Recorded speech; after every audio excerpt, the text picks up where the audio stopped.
अस्सलाम वालेकुम। मिलकर.pk की एक और वीडियो के साथ मैं हाजिर हूँ। सबसे पहले आप सबका बहुत शुक्रिया कि जिन्होंने हमारी वीडियो 3 नए प्रॉपर्टी टैक्स के हवाले से जो हमने एक वीडियो बनाई थी उसको बहुत पसंद किया जा रहा है और आपने काफ़ी उसके ऊपर हमें अपना फ़ीडबैक दिया। काफ़ी लोगों ने फ़ोन कॉल्स किए, बहुत सारे सवालात थे जिसको हमने गैदर किया और आप तक पहुँचाने की उसकी कोशिश करेंगे।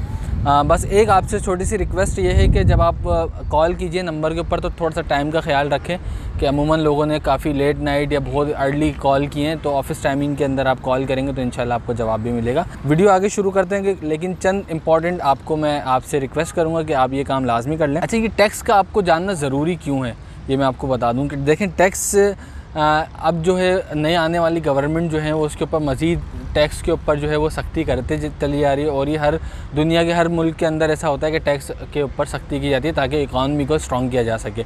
अब आप कैसे बच सकते हैं कि आपके ऊपर ऐसा ना हो कि आपको मालूम भी ना हो और फिर FBI आपके दरवाजे पे दस्तक दे कि भाई आप आ जाएँ, कोर्ट की पेशी है और फ़लाँ वो सब चीज़ों से आपको बचने के लिए मैं आपको ये वीडियो बना रहा हूँ आपके लिए। और अपने फ्रेंड्स एंड फैमिली को स्पेशली ये वीडियो लाजमी शेयर करें जो प्रॉपर्टी लेने वाले हैं या बेचने वाले हैं, उनको ये सब इसकी नोहा होनी चाहिए। ठीक है, तो मैं स्टेप बाय स्टेप आपको पहले थोड़ा सा आपको ब्रीफ़ कर दूं। प्रॉपर मुकम्मल डिटेल्ड वीडियो देखने के लिए मैंने लिंक डिस्क्रिप्शन में डाल दिया। प्रॉपर्टी के कौन से नए टैक्स लगे और किस तरीके से होंगे मैं आपको ब्रीफली यहाँ पे बयान कर देता हूँ। फिर हम आखिर में आपको एक चीज़ जो कि आपके लिए भी फ़ायदेमंद है कि आप प्रॉपर्टी टैक्स से बचने के तरीके, यानी आप किस तरीके से कम टैक्स दे सकते हैं। ज़ाहिर है इकॉनमी है और रियल इस्टेट की फील्ड भी है जो डिक्लाइन होती चली आ रही है, तो उनको सर्वाइव करने के लिए कोई ना कोई उसमें ट्रिक निकालते रहते हैं बीच के अंदर।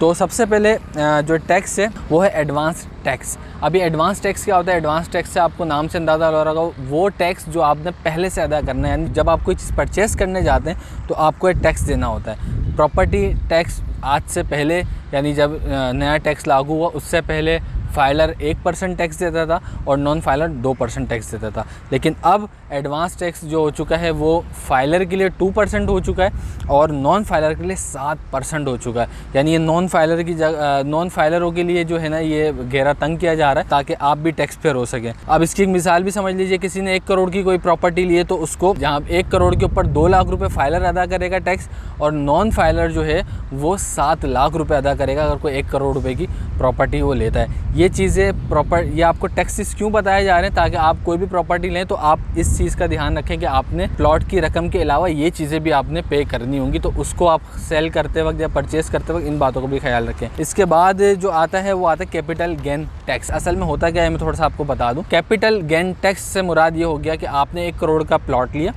और आपने 1 करोड़ के प्लॉट के ऊपर 25 लाख आपको प्रॉफिट आया, यानी 1 करोड़ 25 लाख रुपए आपका टोटल अमाउंट बन गया। अब आप वो सेल करने जाते हैं तो उसके ऊपर एक टैक्स लिया जाता है, करोड़ रुपए पे नहीं 25 लाख रुपए के ऊपर आपसे वो टैक्स लिया जाएगा। और वो कितना टैक्स होगा वो मैं आपको बता देता हूँ। ये 15% से शुरू होता है, यानी आप पहले साल में अगर आप सेल कर देते हैं, पहले साल के अंदर यानी प्लॉट हुआ, अपार्टमेंट हुआ या घर हुआ, तो आपको 15% टैक्स अदा करना पड़ेगा। इसी के साथ अगर ऐसे ही टाइम कम होता चले जाएगा, यानी अगर आप लेट सपोज आप फ्लैट जो है आपने अगर 2 साल के अंदर सेल किया तो उसके ऊपर ये वाला कैपिटल गेन टैक्स लागू होगा और 2 साल के बाद अगर आप सेल आउट करते हैं तो उसके ऊपर कोई आपके ऊपर कैपिटल गेन टैक्स नहीं होगा।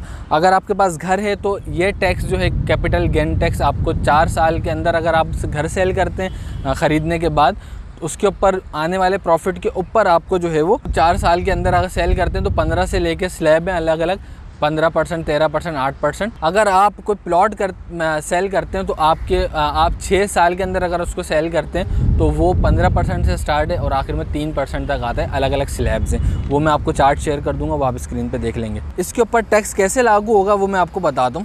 मिसाल के तौर पर हम इसको मिसाल से समझ लेते हैं। मिसाल के तौर पर आपने एक 30 लाख रुपये का आपने एक प्लॉट लिया और अब उसके ऊपर क्या हुआ जी, आपको 1 साल के अंदर अगर आप सेल कर रहे हैं तो आपको 40 लाख रुपए का वो बिक रहा है आपका, तो आपको 10 लाख रुपए का जो है ना वो इसमें प्रॉफिट हो रहा है। तो अब क्या होगा, अगर आप 10 लाख रुपए के हिसाब से टैक्स लगाएंगे तो टोटल टैक्स इसका जो आपको देना पड़ेगा 15% के हिसाब से वो आपका पड़ेगा 1.5 लाख पड़ेगा, यानी 1,50,000 1.5 लाख के करीब आपका ये टैक्स पड़ेगा। और ये इसी तरीके से मल्टीप्लाई आप इसको करते रहेंगे। चार्ट से मैं आपको शेयर कर दूंगा, आप उसमें से आप चेक कर सकते हैं, ठीक है। लेकिन 6 साल के बाद अगर आप कोई प्लॉट बेचते हैं उस पर ये वाला टैक्स लागू नहीं होगा। 4 साल के बाद अगर आप कोई घर बेचते हैं अपना तो ये वाला टैक्स उस पर लागू नहीं होगा। 2 साल के बाद अगर आप कोई अपना अपार्टमेंट सेल करते हैं तो ये वाला टैक्स यानी कैपिटल गेन टैक्स इसके ऊपर लागू नहीं होगा। उम्मीद है समझ में आ गया होगा। नेक्स्ट टैक्स के ऊपर चलते हैं, थोड़ा सा ट्रिकी है लेकिन ये इसको बहुत पूरी दुनिया में राइज है। ये लैंड टैक्स, डीम टैक्स और रेंट टैक्स के वाले से ये आपको मैं अपडेट दे दूँ। इसके अंदर ये इसको अलग अलग नामों से भी दुनिया भर में ये राइज है। अच्छा, इसमें होता क्या है कि अगर जिस प्रॉपर्टी में आप रह रहे हैं यानी एक प्रॉपर्टी आपको अलावा इस पर कोई टैक्स नहीं है, एक प्रॉपर्टी के अलावा अगर आपके पास और प्रॉपर्टीज़ हैं और उसकी वैल्यू 2.5 करोड़ रुपए बन रही है तो उसके ऊपर आपसे एक टैक्स लिया जाएगा और वो होता है टैक्स तकरीबन 5% टैक्स लिया जाएगा आपसे। ठीक है, अब वो किस तरीके से लिया जाएगा, वो आपके रेंटल इनकम के ऊपर टैक्स लेंगे। अब आप इसको कैलकुलेट करेंगे तो किस तरीके से करेंगे मैं आपको थोड़ा सा समझा देता हूँ। अब मिसाल के तौर पे आपकी 2.5 करोड़ रुपए की वैल्यू है एक जगह की और उसके ऊपर गवर्नमेंट जो है अज्यूम करेगी कि भाई आप 5% टैक्स ले रहे हैं। मिसाल के तौर पे 1 करोड़ की आपकी चीज़ है और 2.5 करोड़ के ऊपर आपको बोलना भाई इन्होंने 5% लिया तो आपका ईयरली जो भी होगा 5% जो आपका रेंट होगा, मिसाल के तौर पे 10 लाख रुपए, तो 10 लाख में से आपको 20% टैक्स अदा करना पड़ेगा। ठीक है, यानी उसके अंदर से ये आपको टैक्स निकालना पड़ेगा, 1 करोड़ में से नहीं। यानी जो 10 लाख आपको अगर रेंटल इनकम आ रही है उसका जो 20% होगा वो आपको ईयरली पे करना पड़ेगा गवर्नमेंट ऑफ पाकिस्तान को, वो भी उस प्रॉपर्टी पे जो एक से ज़ायद आपके पास प्रॉपर्टी है। आपकी ख़ुद की ज़ाती प्रॉपर्टी अगर एक है उस पर ये वाला टैक्स लागू नहीं होगा। अब मैं उस पार्ट के ऊपर आता हूँ कि आप किस तरीके से इससे बच सकते हैं, या प्रॉपर्टी वाले जो हैं या जो रियल इस्टेट या सोसाइटीज़ हैं वो किस तरीके से अपने आप को इसमें सर्वाइव करेंगी, वो मैं आपको बता देता हूँ। अगर आप इन चीज़ों को फॉलो करते हैं तो आप इससे इन टैक्सेस को या तो कम दे सकते हैं या बच सकते हैं या व्हाटएवर जो भी खेलें। खैर, हमें कोशिश करना चाहिए कि हम फाइलर बने ताकि हमारे इकॉनमी भी स्ट्रॉन्ग हो। ये सारी चीज़ें स्ट्रॉन्ग होंगी तो हमारा मुल्क तरक्की करेगा। बहरहाल मैं कुछ की फ़ीचर्स आपको बता देता हूँ कि आप जिससे बच सकते हैं, इसको नोट डाउन कर लीजिए। नंबर 1, आपने क्या करना है, ओपन फॉर्म जो होते हैं वो उसमें अपने आप को इंदराज करा लेना है। मिसाल के तौर पे जैसे मैं अभी बेरिया टाउन कराची में खड़ा हूँ तो इधर ओपन फॉर्म और क्लोज़ फॉर्म होते हैं। यहाँ पे ओपन का मतलब ये है कि अभी वो किसी के नाम पे ट्रांसफ़र नहीं है, बहरिया ने अभी तक किसी को अलॉट नहीं किए। तो अगर वो अलॉट कर दे यानी FBR के ऊपर वो चढ़ते नहीं है उस वक्त। आम ज़बान में अगर मैं बताऊँ, अगर आप मिसाल के तौर पर उसका कोई मालिक बन जाता है किसी की मिल्कियत में, वो अगर वो आ जाती है चीज़ तो वो क्लोज़ फॉर्म हो चुका है, यानी वो क्लोज़ हो चुकी है वो चीज़, यानी ओपन से वो किसी के नाम पे आ चुकी है। आप कोशिश कीजिए किसी ऐसी वैलिड सोसाइटी में आप अपना ये पैसा इन्वेस्ट कीजिए जिसमें आपको कोई ख़तरा ना हो डूबने का, जैसे बहरिया टाउन कराची है। और आप इसके अंदर अगर ओपन फॉर्म में कोई चीज़ ले लेते हैं तो अभी तक आपके अगर नाम पे नहीं चढ़ी है तो वो आपका इसके ऊपर ये सारे टैक्सेस अप्लाई नहीं होंगे। लेकिन इसमें आपने एक चीज़ का ख्याल रखना है कि अब इसकी जो प्राइस होती हैं, यानी ओपन फॉर्म में ये होता है, ज़ाहिर है जब वो लॉन्च किया जाता है या कहीं पे भी आती है चीज़ या मिल्कियत ट्रांसफ़र की जाती है या उसकी काफ़ी ट्रेडिंग आती है तो ऊपर नीचे प्राइस होते हैं। तो आप जैसे ही प्रॉफिट में आए तो आप इसको सेल कर दें ताकि अपना प्रॉफिट बुक कर लें। ठीक है, ये सब क्यों कर रही है गवर्नमेंट? ये इनकरेज कर रही है कि पैसे की रूलिंग हो, पैसा चले मुल्क के अंदर ताकि इकॉनमी स्ट्रॉन्ग हो। और ये दुनिया भर में ये सारे टैक्सेस होते हैं, इसलिए ये सख्तियाँ की जा रही हैं ताकि आप फाइलर हों और इकॉनमी स्ट्रॉन्ग हो।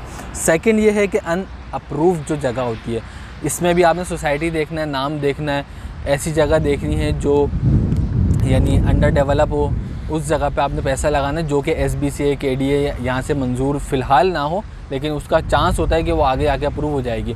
अब आप इसको पहचानेंगे कैसे? आप इसको पहचानेंगे कुछ इस तरीके से कि वहाँ मिसाल के तौर पे ये बहरिया टाउन कराची, इसका कुछ हिस्सा डेवलप है और कुछ हिस्सा डेवलप नहीं है। तो जहाँ डेवलप नहीं है वो आपको थोड़े सस्ते प्लॉट पड़ते हैं, तो आप अगर वहाँ पे बुकिंग कराते हैं तो आपकी एक तो चीज़ भी सेफ़ होती है और आपको आगे प्रॉफिट भी देगी और आप FBR की लिस्ट में भी नहीं आते कि भाई इन्होंने कोई प्रॉपर्टी ली है या नहीं ली है। वो आपकी सोसाइटी के अंदर ही पैसा घूम रहा होता है। फिर मैं आपको कहूँगा कि इसके अंदर आपने बहुत एहतियात करनी है, इन्वेस्टमेंट करते हुए ख़याल रखना है कि कहाँ पर आप इन्वेस्ट कर रहे हैं, कौन सी सोसाइटी, इन चीज़ों का ख्याल रखना। और सबसे आखिरी एक जो पॉइंट है, बहुत ही वैलिड पॉइंट है, इसको आपने ख्याल रखना है कि आप जो बड़े बड़े जो डीलर्स जिस ट्रिक को यूज़ करते हैं वो मैं आपके साथ शेयर करने लगा हूँ। आपने मिसाल के तौर पे मैं इस वक्त बहरिया टाउन कराची में खड़ा हूँ और ये सबसे महंगी तरीन जगह है यहाँ की, जिना एवेन्यू मेरे पीछे। लोकेशन आप इंतखाब करें, लोकेशन का सबसे बेहतरीन लोकेशन लीजिए, बहरिया टाउन हो, DHA हो या कोई भी कैटेगरी प्लॉट ले लें, कॉर्नर का, पार्क फेस, व्हाटएवर जो भी आ रहा है।